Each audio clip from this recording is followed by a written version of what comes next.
네, 안녕하세요. 반갑습니다. 이승훈 소장입니다. 자, 6월 중순이 지나가고 있는데요. 하반기, 그러니까 7월 이후에 부동산 시장은 어떻게 될지에 대한 궁금증이 굉장히 많은 시기입니다. 예전에는 한참 올라갔을 때는 뭐 사실 전망이랄 것도 없었고, 또 한참 하락했을 때도 또 전망이란 것도 없었던 시기였는데, 지금은 그 딱 중간쯤에 와 있는 것 같아요. 혼돈의 시기. 이게 과연 올라갈까? 떨어질까? 이게 참 고민되는 시기입니다. 작년까지 가격이 하락하다가 올해 초부터 약간 반등이 일어났죠. 거래량이 조금 늘어나게 되면서 이것이 계속적으로 이 랠리가 갈 것인지 아니면 올라가는 척 하다가 떨어질 것인지, 요즘에는 용어들도 많이 들어봤겠지만 이게 데스켓 바운스인지 아니면 추가 상승의 여력을 갖고 저점을 찍은 건지, 이거에 대한 논의가 굉장히 많습니다. 의견도 분분한 상태라서 특히나 하반기 전망이 여러분들 굉장히 궁금하실 것 같아요. 저의 생각도 한번 말씀을 드리도록 하겠습니다. 먼저 자료를 살펴볼게요. 최근에 그 주택 거래량에 대해서 제가 유심히 살펴보고 있는데, 서울시의 주택 거래량을 보게 되면은 작년 하반기가 굉장히 좀 안 좋았고요. 당연히 기억하시겠지만 올해 상반기까지 1월 달까지 안 좋았었다가 1월 달에 어떤 일이 있었냐면 금리를 동결했습니다. 인하까지는 아니지만 동결하는 것도 작년에 8차례 정도 금리가 인상이 됐었기 때문에 동결만 하더라도 굉장히 기쁜 소식이라고 생각들을 했었죠. 그래서 그 이후에 1월달, 2월달, 3월달 쭉쭉 가격이 올라갔었는데 이게 계속 이 분위기로 가게 되면 좋았을 뻔했으나 4월달은 지금 조금 꺾여 있는 그러한 모습입니다. 5월달도 4월달과 비슷한 형태로 나타나지 않을까라고 예상하고 있어서 이 거래량 증가 속도가 둔화됐어요. 이게 굉장히 중요한 의미가 있기 때문에 말씀을 드리는 건데, 그 이유는 뒤에서 설명드리고요. 그래서 주택 유형별로 봤는데 그게 이제 아파트만 놓고 봤을 때도 비슷한 형태, 작년에 맥을 못 추다가 1월 달부터 쭉 올라오다가 4월 달에 약간 주춤한 이런 모습을 보이고, 이게 그 형태가 뭐든 간에 마찬가지입니다. 연립도 이렇게 올라가다가 떨어지는 모습, 다세대도 비슷한 모습, 다가구도 비슷한 모습, 단독도 비슷한 모습. 이게 그러니까 주택 유형별, 카테고리별로 틀린 것도 아니고 거의 다 비슷하게 움직였다라는 거예요. 전국적인 모습을 확인하더라도 역시 비슷한 형태의 데이터를 우리가 볼 수 있습니다. 자, 지금 하반기에 부동산 그 가격 전망을 결정할 때 제가 제 블로그에도 글을 썼고 다른 기존 영상에서도 말씀드렸습니다만, 세 가지가 가장 중요한 포인트입니다. 첫 번째가 금리고요. 두 번째가 공급량, 지역별 공급량이고요. 그리고 세 번째가 전세가율입니다. 요 세 가지를 보고 판별할 수 있는데, 이 금리 부분은 지금 동결이 세 차례 연속 일어나게 됐고, 어차피 예측의 범위긴 합니다만 하반기 연말이 되거나 연초가 되거나 하게 되면 금리 인하할 가능성이 높다라고 전반적인 어떤 분위기가 형성되어 있죠. 그러면 이 부분만 놓고 보게 되면 금리 인하에 대한 부분은 가격 상승에 대한 전망이죠. 가격 상승의 요소이기 때문에 상승 압력이 있는 그런 형태라고 봐야 됩니다. 그 다음에 두 번째로는 공급량이에요. 공급량은 당연히 지역별 공급량을 따져봐야 됩니다.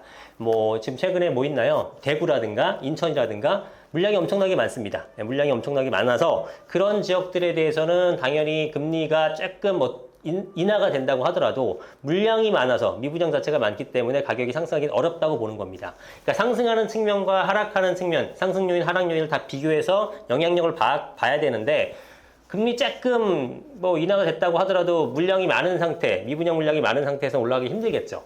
그래서 그런 지역별 공급만 따져봐야 되는 건데요. 그 공급량을 따져볼 때 일단은 서울 지역을 한번 보겠습니다.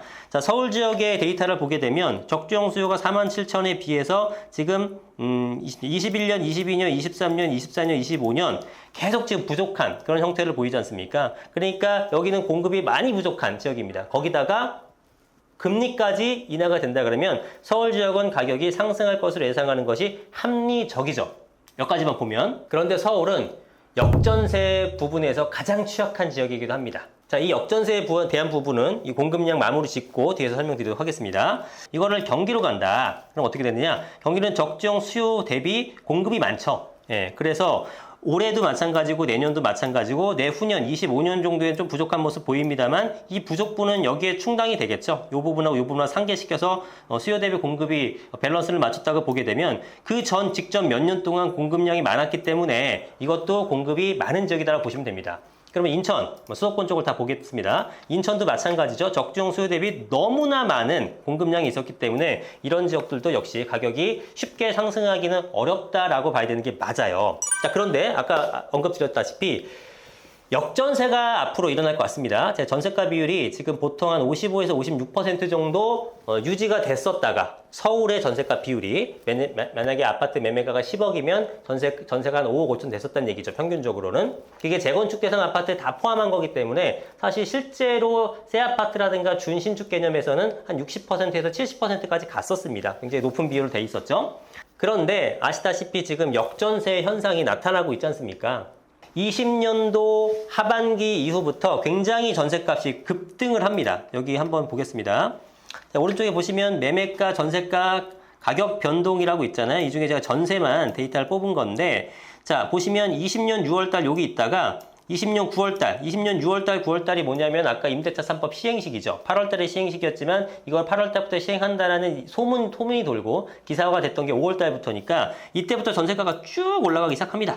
이제 계속 올라가요. 언제까지 올라가느냐? 20년 9월 정도까지 계속 올라갑니다. 이때부터는 조금 둔감해지다가 이후에 이제 22년 하반기서부터 이제 좀 떨어지기 시작하는데, 그러면은 요 시점이 뭐냐면 요 시점은 금리 인상의 첫 시기입니다.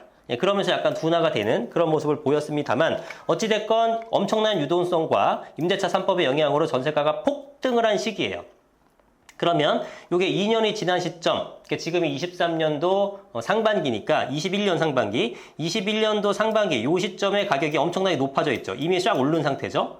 그런데 하반기, 21년 하반기, 결국은 만기가 도래하는 올해 하반기, 23년 하반기 때는 그 전세 가격이 훨씬 더 높은 상태입니다. 자, 이게 뭘 의미하는지 아시겠죠? 지금 상반기 역전세로 지금 난리가 났는데 하반기에는 이 역전세의 크기가 더 크다는 얘기입니다.